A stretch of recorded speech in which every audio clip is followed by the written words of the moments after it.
우리 서로 축복하십시다. 하나님이 지금 우리와 함께 하십니다. 우리를 교회로 함께 하신 하나님 감사합니다. 감사합니다. 우리는 교회입니다. 교회는 하나님이 자기 피로 사셨으며 그리스도를 머리로 하는 그의 몸이십니다. 교회는 하나님의 성령이 가는 성전입니다. 만물 안에 만물을 충만케 하시는 하나님의 충만함이 교회입니다.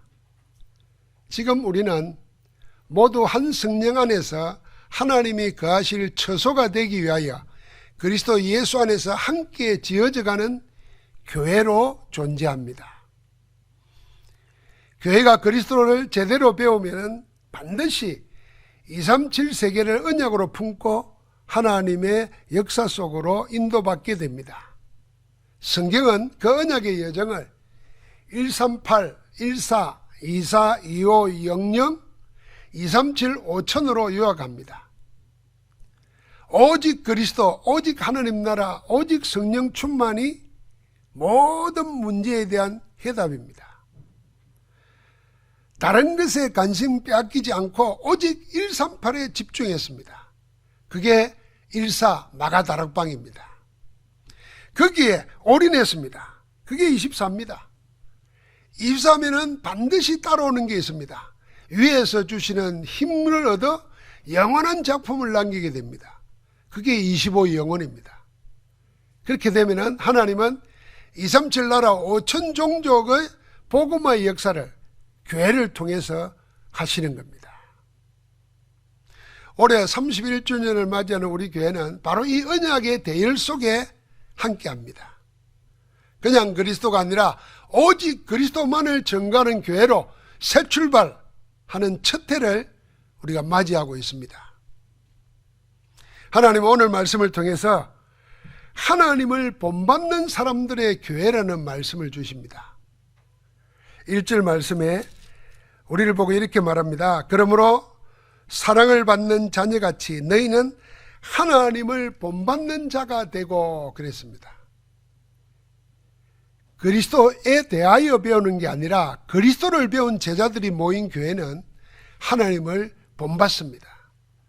하나님을 본받는다는 말은 하나님을 닮는다는 말입니다. 하나님은 영이십니다. 육을 가진 인간은 영이신 하나님을 볼 수 없습니다. 볼 수 없는 하나님을 어떻게 닮을 수 있습니까? 그래서 1절에 너희는 하나님을 본받는 자가 되고 그렇게 말씀한 다음에 그 뒤에 2절에 그리스도께서 우리를 위하여 하신 일을 증거해 나왔습니다. 그리스도께서 너희를 사랑하신 것 같이 너희도 사랑 가운데 행하라.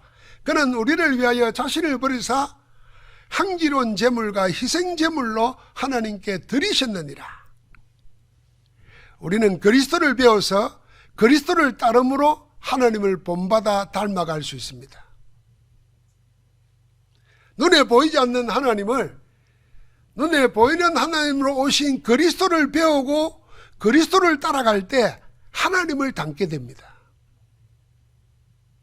그런 사람들이 모인 교회가 하나님이 원하시는 교회이고 여러분과 내가 우리 교회가 그 길 속에 있는 줄 믿습니다. 자, 그러면 그리스도를 통해서 하나님을 닮아가는 자는 어떻게 삽니까?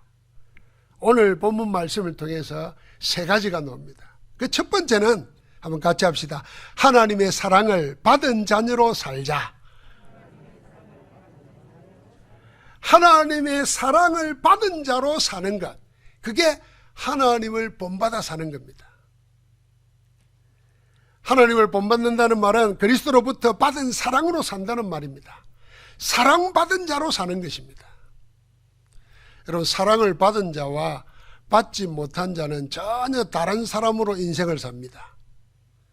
사랑을 받고 자란 사람은 평안하고 여유가 있고 밝습니다. 그러나 사랑받지 못하고 자란 사람은 늘 긴장되어 있고 뭔가 쫓기는다고 불안합니다.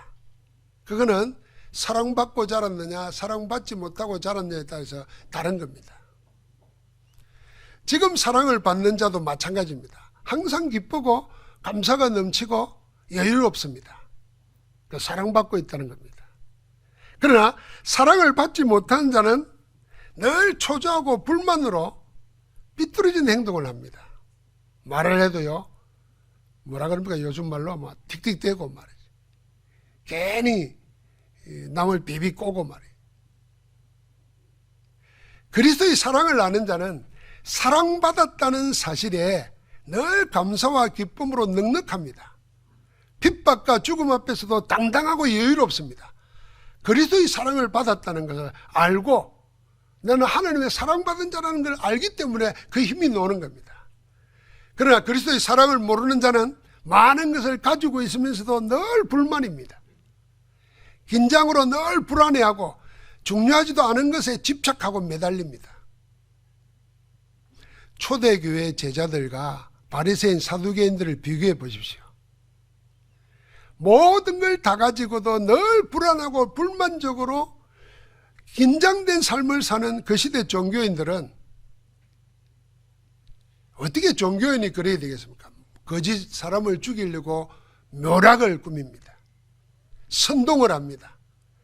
폭력을 휘둘리고 틀린 목적을 달성하려고 아까도 손을 잡고 교회를 박해합니다.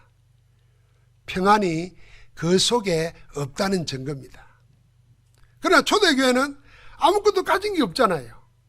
그런데도 박해를 받으면서도 오히려 여유롭고 기뻐하고 감사합니다. 하나님의 사랑을 받는 자와 받지 못한 자는 그렇게 전혀 다른 사람입니다. 그리스도의 사랑을 받은 자는 하나님을 본받아 삽니다. 하나님을 닮아 있습니다. 그러면 그리스도의 사랑을 모르는 자는 무엇으로 살까요? 그리스도의 사랑을 모르는 자는 우상 숭배로 삽니다. 한마디로 복음 없는 자는 이미 사단의 손에 잡혀 귀신 섬기며 살 수밖에 없습니다. 그게 우상 숭배지요. 우상 숭배의 근본은 어디에서 오는가 하면은 탐심에서 오는 겁니다. 탐심은 곧 우상 숭배라 그랬잖아요. 그래서 사랑의 반대말은 뭐냐면은 안사랑이 아닙니다. 사랑의 반대말은 탐심입니다. 사랑을 모르는 자는 무조건 소유하려고 욕심을 냅니다. 가진 것을 움켜쥐고 내어놓지 않습니다. 하나님의 사랑을 모르고 자기 욕심 따라 삽니다. 하나님보다 다른 것을 더 사랑합니다.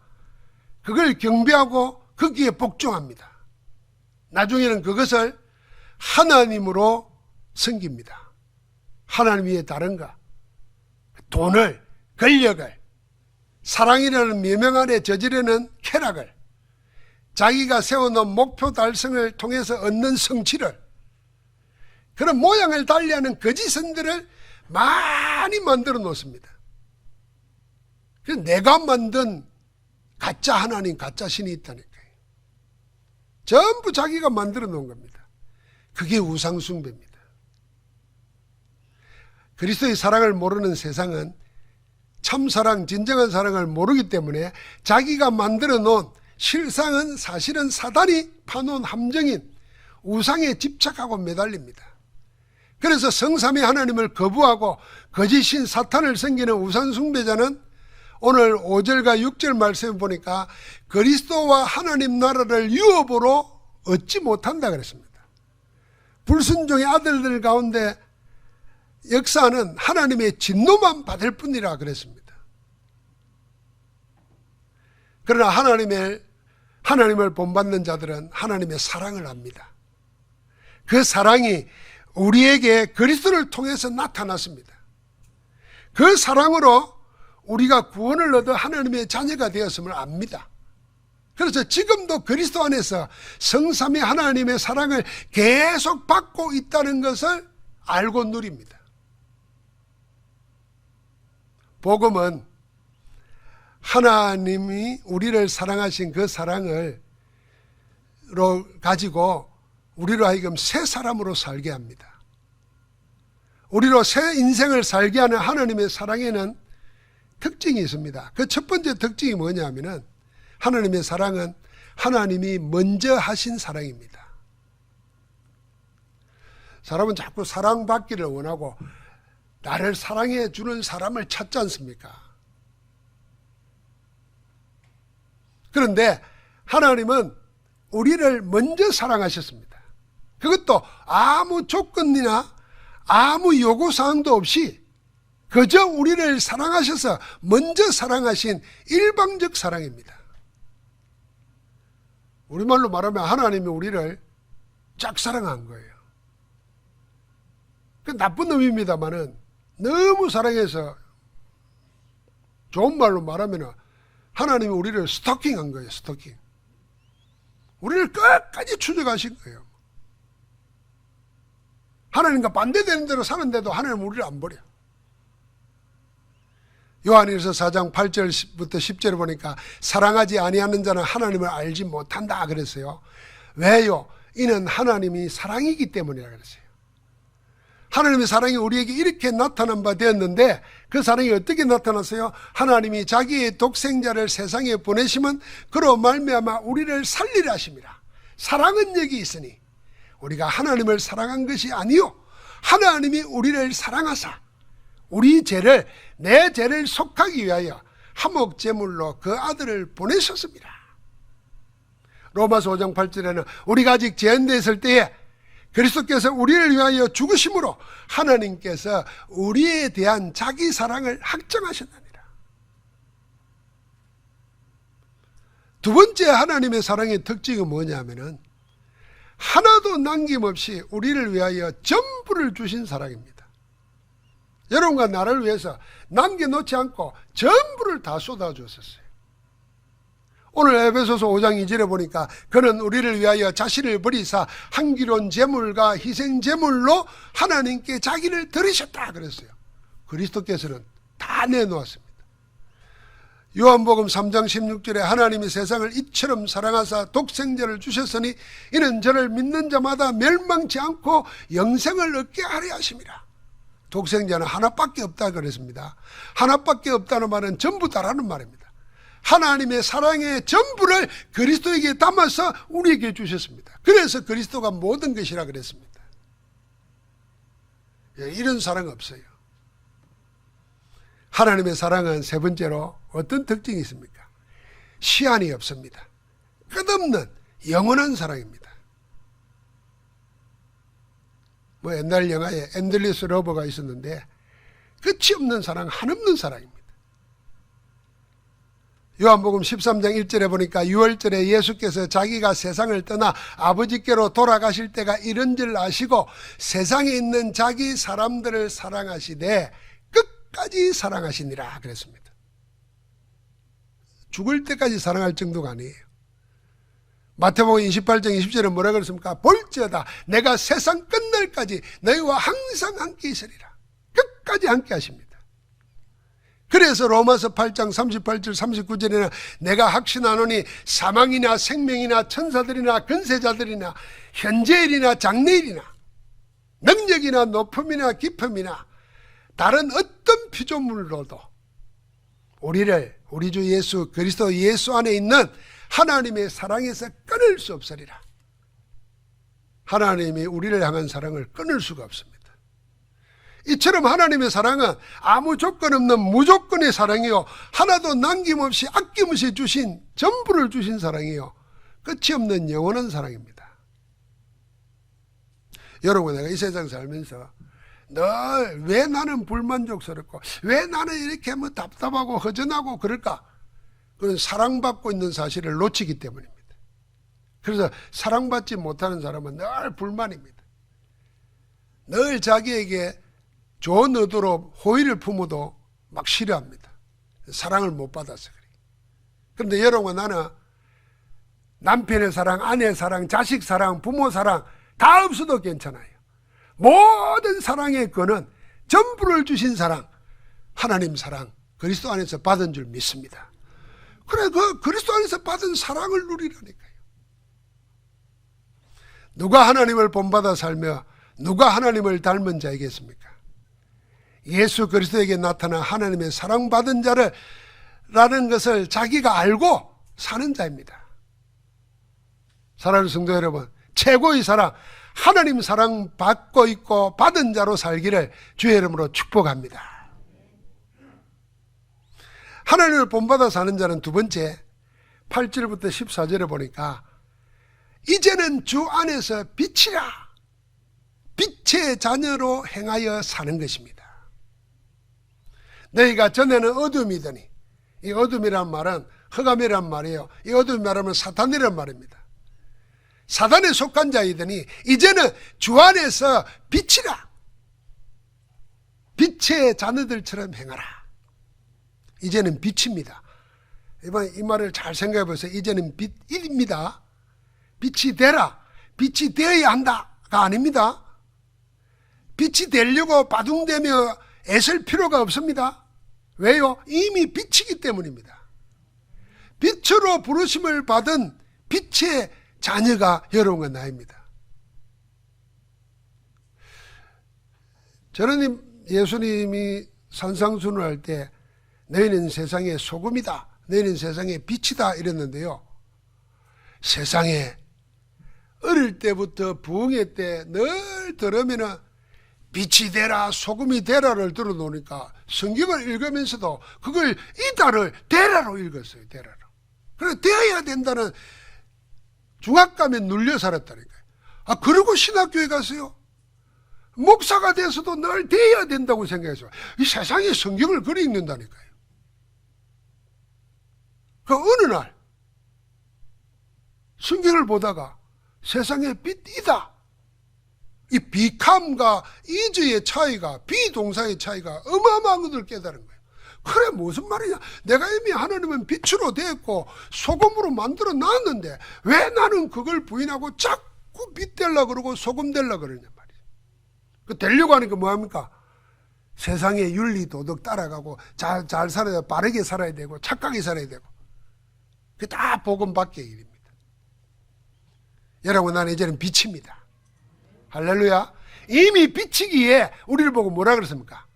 빛의 자녀로 행하라 그랬습니다.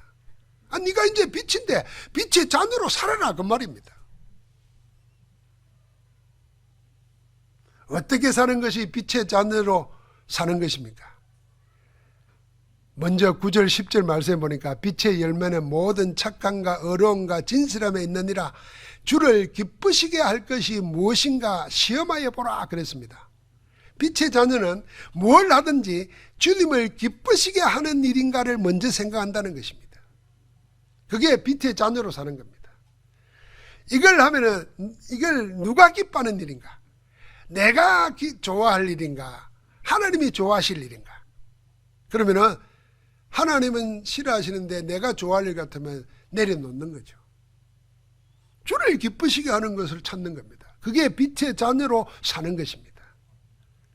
항상 먼저 하나님의 기뻐하실 일을 생각하고 그걸 행하는 것입니다. 그 다음에 11절에 보니까 너희는 열매 없는 어둠의 일에 참여하지 말고 도리어 책망하라 그랬습니다. 여러분, 아까 어둠은 사단이라 그랬습니다. 흑암이라 그랬어요. 그 어둠의 일들이 뭡니까? 더럽고 추한 거, 다 누추한 거, 더러운 말, 탐욕의 말, 음란의 말, 막 이런 거 하는 거잖아요. 거기 참여하지 말라 그랬어요. 그걸 깊이 말하면 말 바르게 해라, 좋은 말 해라, 착한 말 해라, 그 말이 아니고 사단이 그걸 틈을 타고 들어와요. 그래서 그 사단이 좋아하는 그런 데 놀지 말라는 겁니다. 그걸 오히려 뭐라고요? 책망하라 그랬습니다. 야단치라 그 말이 아닙니다. 빛으로 드러내버리는 거예요. 빛이 가면은 어둠이 물러가고 빛이 비추면은 드러납니다. 오늘 여기 뒤에 스크린을 확 바꿔놨잖아요. 그전에는 얼굴에 뭐 묻어 있어도 표시 안 날 텐데 탁 해놓으니까 다 표시 난단 말이에요. 이게 빛으로 드러내는 거예요. 이게 책망하는 거예요. 그러니까 누구 보고 자꾸 야단치고 그런 게 아니에요. 그냥 우리가 빛을 자녀로 살면은 사람들이 나를 거울로 보고 빛으로 보고 드러나게 되는 거예요. 아이고 나는 왜 이랬나 이렇게 생각하는 거예요. 그래서 하나님의 선을 찾는 겁니다. 빛의 자녀는 아무 열매도 없는 어둠의 일에 참여하지 않습니다. 도리어 책망합니다. 어둠에 있는 자들을 드러내어 살리기 위해서 빛으로 싸우는 사람입니다. 빛의 자녀는 그리스도의 복음으로 살리는 자입니다. 어둠의 세력에 잡힌 자, 사단에게 잡혀 저주 재앙 속에 고통당하는 자를 복음으로 살리는 자가 빛으로 사는 빛의 자녀입니다. 빛의 자녀는 모든 어둠을 몰아내신 참빛 누구시죠? 예수 그리스도, 그리스도로 사는 것입니다. 빛이신 그리스도로 살리는 자로 사는 것입니다.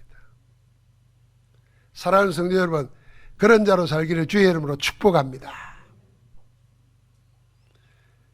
마지막 세 번째, 하나님을 본받아 하나님을 닮아 사는 자는 한번 같이 할까요? 시간표를 아는 지혜자로 산다. 지혜자로 사는 겁니다. 자, 하나님의 사랑을 받은 자로 살고, 지금도 사랑받고 있고,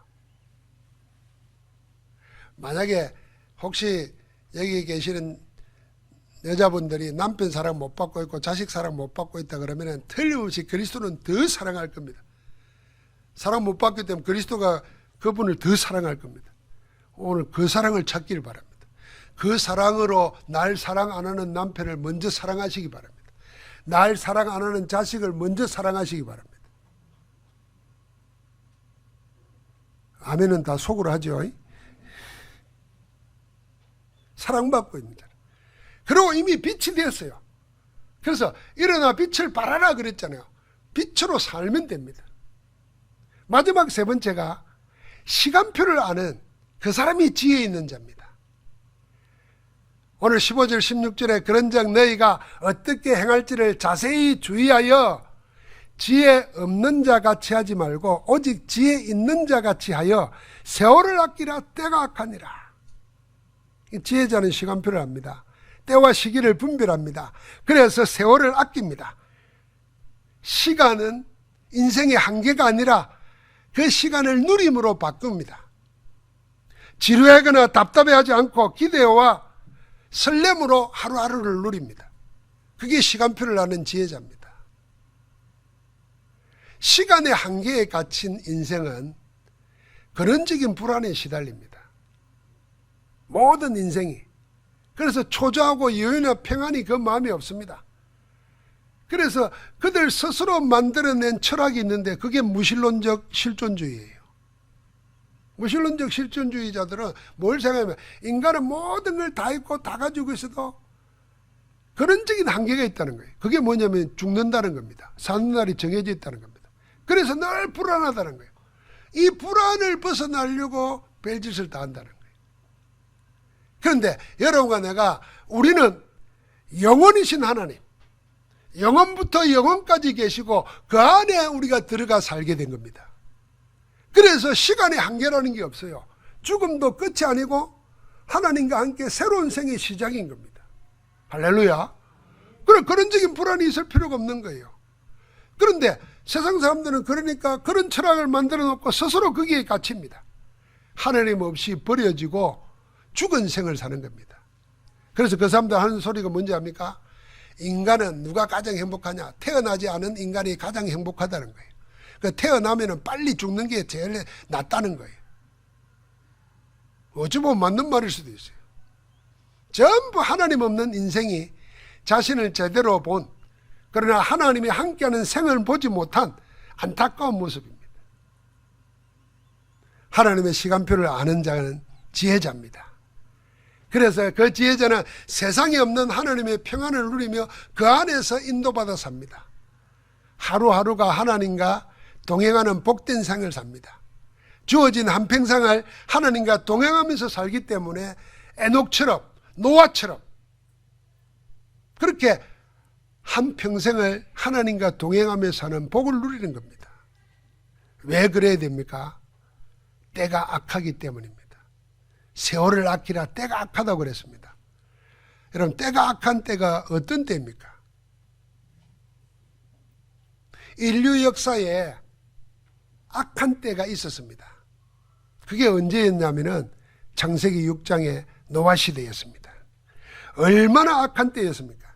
하나님께서 사람 지었음을 한탄하시고 땅에 있는 모든 사람을 쓸어버려야겠다고 작정할 정도였습니다. 왜 그랬습니까? 그 시대의 사람들은 육신이 되어버렸습니다. 그 시대의 사람들은 하나님보다도 영적인 것보다도 육신적인 것, 사람 쫓아 살았습니다. 그래서 그 땅은 전부 다 네피림으로 뒤덮였습니다. 예수님이 마지막 때가 어떤 때라는 걸 말씀하면서 네피림과 육신이 되어버린 노아의 때를 예를 들어서 증거했습니다.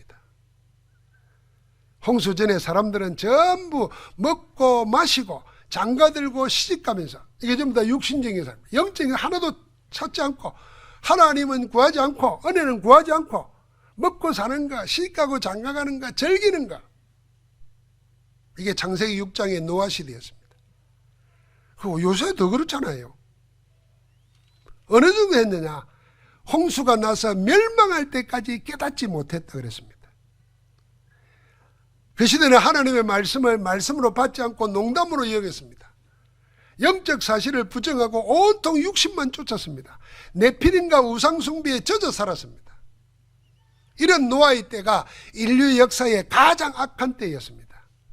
마지막 때가 마지막에 가까울수록 노아의 때와 같을 것이라고 마태복음 24장에 예언해 나왔습니다. 그런데 바로 지금이 그런 때입니다. 지금이 악한 때라 하나님과 하나님의 은혜의 복음을 거부합니다. 하나님을 대항하여 그 마음에 하나님 아닌 피조물을 하나님으로 섬깁니다. 우상숭배가 행행합니다. 우상숭배로 인해서 저주와 재앙이 인생을 온갖 정신병으로, 사고와 사건으로, 질병으로 몰고 갑니다. 그래서 우리나라에 일어나는 일들 보십시오. 그 일들이 여러분 옆에서 일어나고 있다고 생각해 보십시오. 이 구미에서 20대 엄마가 딸을 이사를 갔는데 나중에 가보니까 그 몇 주 된 아이가 그 냄새나고 부패되어 있다잖아요. 그 한번 영적 상태를 생각해 보세요. 이모한테 아이를 맡겨놨는데 이 세상에 무슨 물에다가 아이를 고문을 시켰다. 그래 말 안 듣는다고. 그게 교육을 못 받아서 그랬겠습니까? 늙어서 그랬겠습니까? 사단이 몰고 가는 거예요. 왜? 사람들이 하나님 없이 영적인 거 부인하고 육신적인 거 쫓고 세상적인 것만 쫓고 사니까 결국은 마지막이 뭐냐면 내 것, 내 유익, 나거든요. 하나님 아닌 나거든. 지금이 어떤 때는 알아야 됩니다. 시대가 악한 때라 그랬습니다. 그래서 우리를 보고 세월을 아끼라, 시간을 사라고 그랬어요. 원어로 말하면 시간을 사라는 거예요. 하나님의 은혜의 복음을 받아서 구원 얻을 마지막 때입니다. 그래서 주님은 마태복음 24장 42절에 그러므로 깨어있으라, 어느 날에 너희 주가 임할는지 너희가 알지 못함이라 하셨고, 마태복음 24장 44절에는 이러므로 너희가 준비하고 있으라, 생각지 않은 때에 인자가 오리라 그랬습니다. 그래서 이 마지막 때의 사도 바울은 고린도 후서 6장 1절과 2절에 보니까 우리가 하나님과 함께 일하는 자로서 너희를 권하노니 하나님의 은혜를 헛되이 받지 말라. 이르시되 내가 은혜 베풀 때에 너희가 듣고 구원의 날에 너를 도왔다 하였으니 보라 지금은 은혜 받을 만한 때요, 보라 지금은 구원의 날이로다. 그러면서 로마서 13장 11절에는 또한 너희가 이 시기를 알거니와 이제는 자다가 깰 때가 되었다, 벌써 되었다 그럽니다. 그래서 진정한 지혜자는 때를 알고 시간표를 알고 그 시간을 하나님의 은혜 가운데 사는 자입니다. 여러분 우리가 하나님의 은혜로 세월을 아끼라고 말하는 시간을 사라 그랬잖아요. 예배하러 왔습니다. 예배하러 와가지고 시간을 사는 자는 다른 것에 마음 생각 안 뺏기고 지금 나와 함께 하시고 은혜 주시는 하나님께 집중합니다. 그런데 시간을 못 사는 사람들은, 세월을 못 아끼는 사람들은 예배로 와가지고 집 걱정하고 일 걱정하고 세상 걱정해요. 여기 앉아가지고 말씀 안 들어오고, 그거는 여기 왔지만은 시간을 놓치는 거예요. 자, 우리가 집에 가서 5분을 예배하더라도 말씀에 집중할 때 그 시간을 내가 사는 거예요. 여러분 들어보셨어요? 뭐 위렌 버핏하고 점심 식사하는데 뭐 몇십억을 내고 식사한다 그러잖아요. 그 생각해보세요. 돌았나 미쳤나 싶을 거 아니에요. 그 사람들은 그 사람이 중요한 게 아니라 그 사람과 함께하는 시간을 사는 겁니다. 여러분, 우리는 하나님과 함께하는 시간을 사야 돼요. 그게 하나님을 닮아가는 겁니다. 이 악한 때를 어떻게 사는 것이 세월을 아끼는 지혜자입니까? 첫 번째는 오직 주의 뜻이 무엇인가 이해하라 그랬습니다. 주의 뜻이 무엇인가? 그건 구원입니다. 구원을 위해서 사는 것입니다. 구원을 위해서 사는 게 뭡니까? 내가 복음 붙잡고 오직 복음, 오직 기도, 오직 전도, 그 속에 내 인생이 들어있게 하는 겁니다. 그게 주의 뜻을 알고 사는 겁니다. 어떻게 사는 게 세월을 아끼는 지혜자입니까? 18절에 보니까 오직 성령의 충만함을 받아라 그랬습니다. 로마서 13장 12절 14절에는 보니까 밤이 빛고 낮이 가까웠으니 그러므로 우리가 어둠의 일을 벗고 빛의 갑옷을 입자 그랬습니다. 이제는 우리가 어둠이 아니에요. 전에는 어둠이었지만 이제는 빛의 자녀니까 빛의 갑옷을 입자는 거예요. 이 빛의 갑옷이 도대체 뭘까? 그 다음에 말해놨어요. 오직 주 예수 그리스도로 옷 입고 그랬습니다. 구습을 쫓는 옛 사람의 습관을 다 벗어버리고 그리스도로 옷 입는 겁니다. 그리스도로 옷 입는 게 뭡니까? 그리스도로 산다는 것입니다. 여러분 일할 때 또 옷 갈아입잖아요. 운동할 때 옷 갈아입잖아요. 옷 입는다는 말은 산다는 말입니다. 그리스도로 산다는 겁니다. 성령 충만이 뭐냐? 예수 그리스도를 옷 입는 것입니다. 그리스도의 권세와 그 이름의 권능을 입고 그 이름으로 사는 것입니다. 그게 성령 충만이고 그리스도로 옷 입고 사는 세월을 아끼는 지혜자입니다. 마지막 셋째, 범사에 그리스도 이름으로 항상 아버지 하나님께 감사하며 삽니다. 그게 21절 마지막입니다. 감사. 오늘 우리 1부 예배 때 이야기했죠.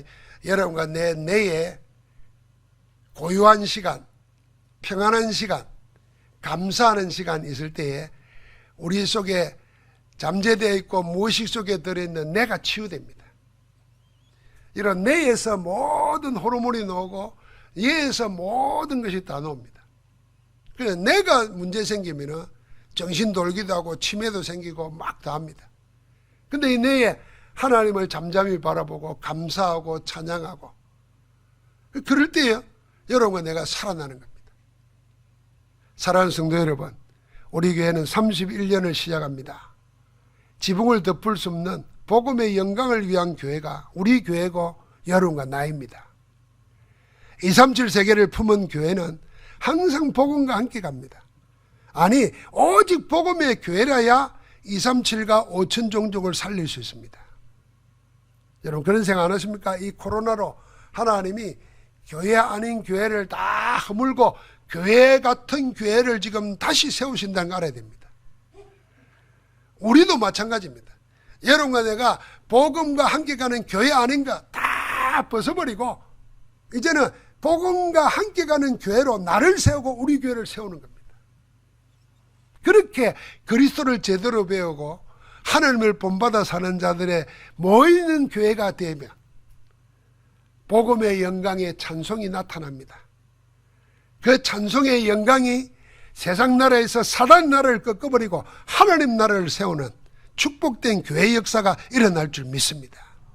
여러분과 내가 그 하나님을 본받는 자들의 교회로 아름다운 교회의 복을 누리기를 주의 이름으로 축원합니다. 하나님 감사합니다. 피로 값주고 사신 교회, 지금도 성령 안에서 그리스도 안에서 하나님의 거하실 처소로 지어가는 교회로 우리를 세우시니 감사합니다. 오직 그리스도로 드로아에서 마게도나로 가는 것처럼 새로운 출발의 역사가 일어나는 교회 되게 하옵소서.